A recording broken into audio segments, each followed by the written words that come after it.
one of the bridge officers, we just had a briefing on the bridge talking about Hawaii, and one of the officers just gave me a crazy idea. He watched my podcast. I'm not gonna share names because he's camera shy, so I'm not gonna tell you who was that. Oh no! But he gave me a crazy idea about my next podcast. So I'm gonna run to my cabin right now and I'm gonna talk to you guys about it, because this is, wow, that was mind-blowing, exciting. See you. He watched my last podcast and came and said that this reminded him, this video made him think about the fact that very soon we'll be able to preserve immortality. Wow. Let me change and then we can talk about this.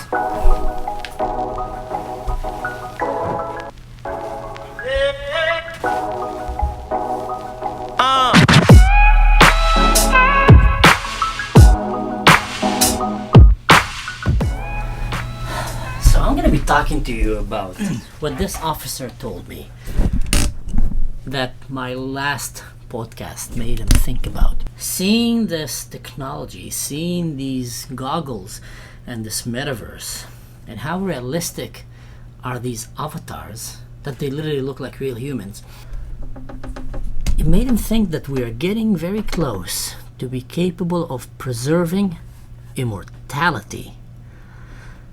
Wow! This made me think of this video, and I'm gonna look this video. So welcome to my podcast, and like any serious podcast, they always have, the podcaster have a helper. My helper in this case is actually me, but I'm gonna pretend like I have a helper, and I'm gonna call him Naji. That's a good name for a helper. Naji, can you play that video of this dude that found this old console? I think it was an Xbox from his childhood, and he started playing it, and he realized that his father, who passed away long ago, used to play, and it's a car racing game. He opened this console, and let's watch it. Naji, please find us this video about this guy racing against the ghost of his father. Oh yeah, I know that video. I mean, let me find it for you. I love Naji. Naji is so helpful. Guy racing against his father's ghost car. Man, YouTube is just amazing. The most heartwarming and touching story in all of video game history has to be the teenage boy who found his old Xbox and his dad's ghost car was inside. The story goes that when he was just 4 years old, his dad actually had bought the original Xbox, and him and his dad had played a racing car game called Rally Sports Challenge all throughout his childhood.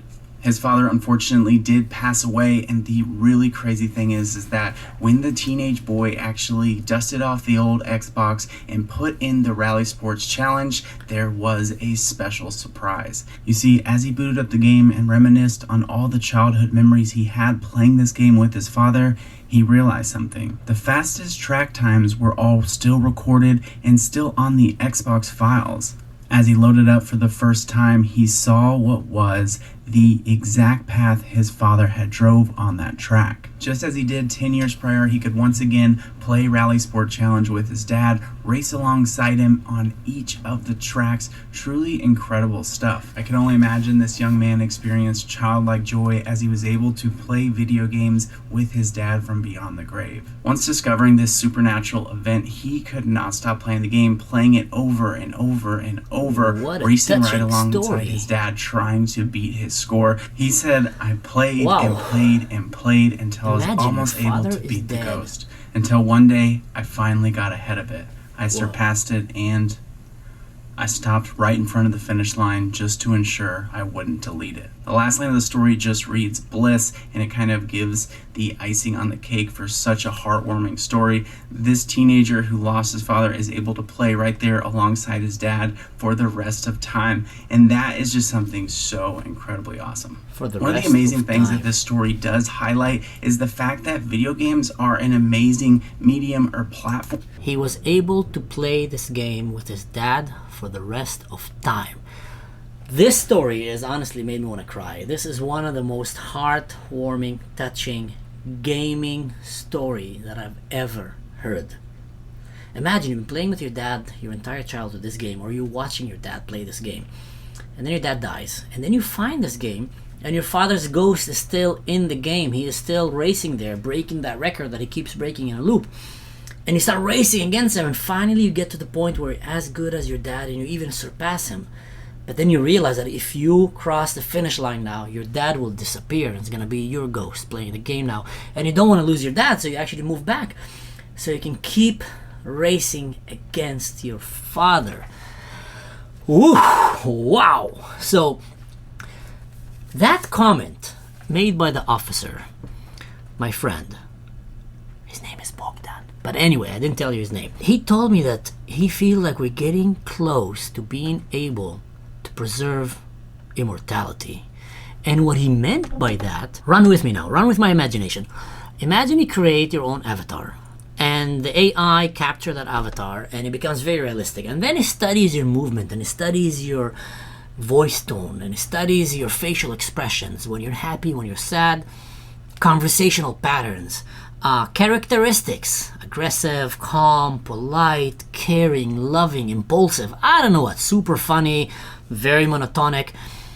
And AI managed to create a bot, an NPC, that can basically capture the essence of your character. And it will just get better. It will just get better and better. And now your father dies, or your mother dies. But that character is still there. And not only still there, it's run by an AI, so it can pretend to be real. It can interact back and forth with you. And you can just choose to go back to your own house. You choose to go back visiting your mom in the living room or in the kitchen. And you sit there and you say, "Hi, Mom." She says, "Hi, honey." And you start talking to your mom. Whew. And you can have these reliving these memories of spending time, and it's gonna feel so real. So I think people will probably do that. Or you start reliving hanging around your friend, your best friend, your army buddy who just died, and you meet in that bar that you guys liked, and you start creating even memories and stories. There is that movie with the guy that plays in the Guardian of the Galaxy, Chris Pratt, I think, where he's stuck in that spaceship and he wakes up too early, and he's talking to this bartender, and that bartender is programmed to behave like a human and interact like a human because it makes you feel more comfortable. So something like that, only in a hologram, where you're sitting there and you can continue the conversation from where you started last time, and you can start telling your parents about how you progressed in school and how you advanced, how you got married today, and what's your, wow, that is sad. Oh wow, that is sad stuff. My God. Whew. Yeah, in one hand it's sad because you're talking about someone that you lost, but on the other hand, what's the purpose of the videos that we capture? When we capture videos of our loved ones and then we watch them again and again, we kind of relive that memory. There's nothing sad about that or wrong about that. Now this is just an upgraded form of reliving that memory and actually continue living it. Oh, whew. Man, all these metaverse stuff are making me think of the possibilities that we can have with this virtual, very realistic reality world that we can create, where you can literally have the avatar, the character of your loved one live forever, and you can go and interact, and it can actually become a learning mechanism where he's behaving simultaneously kind of like you or him would behave. It will never be the real thing. It will never be the real thing. But my question is, would that be a healthy thing? Because part of the psychology of life is that we're born, we live, and we die. And then we let the next generation, they mourn us, they grow out of the ashes of our death, and they move on to live their life. And then they die. And hopefully they bring children that can continue that circle. You know what? Let's take it home. Let's take it personal. I lost my dad. If I would have had the possibility, someone will come and tell me now, "Hey, show me all the videos of your dad. Tell me all the stories about your father." And they'll create this generated AI figure that is living in this, multiverse, or call it however you want to call it. And you can go once in a while and just sit there with your dad and play backgammon. That was his favorite game. Or chess. We used to play chess and backgammon with him as kids. I would say yes. I would say give me that. I'll pay money for that. Just to be able to relive his memory in my life and not let it fade. Whoa, wow. So then comes the question is, this is deep stuff. Would I want to create that for myself? So my children. You know what? Superman in the movie Man of Steel is actually meeting with the hologram of his father, who's played by Russell Crowe. And his father is kind of still talking to him as this AI programmed hologram that is his father. And they can have these conversations back and forth. To see you standing there having grown into an adult. If only Lara could have witnessed this. Who are you? I am your father, Cal. Or at least a shadow of him. His consciousness. My name was Jor-El. The key would be to understand that he's gone, but to understand that instead of just having this conversation in your mind, because sometimes I have these conversations in my mind where I was talking to my father or a friend of mine that died in the army, and you enjoy these memories. So now instead of just having as a memory, and memory fades. So now instead of just having as a memory that fades, you can relive it. You can relive the memory of that person. If it's healthy or not, I will leave that to you to decide for yourself. I think my 5 shekels about this is it's really up to the person how he handles it. If you make it as a cool memory experience where you can just come and remember your loved ones and spend some quality time with them, but it doesn't affect you from living your life and progressing in your life, and it doesn't come on the expense of your family, your children, your social network, your mental health, then yeah, that's a healthy thing. If it starts consuming you, then maybe this is not for you. But that's just me brainstorming, spitting out, no filters, just kind of thinking out loud.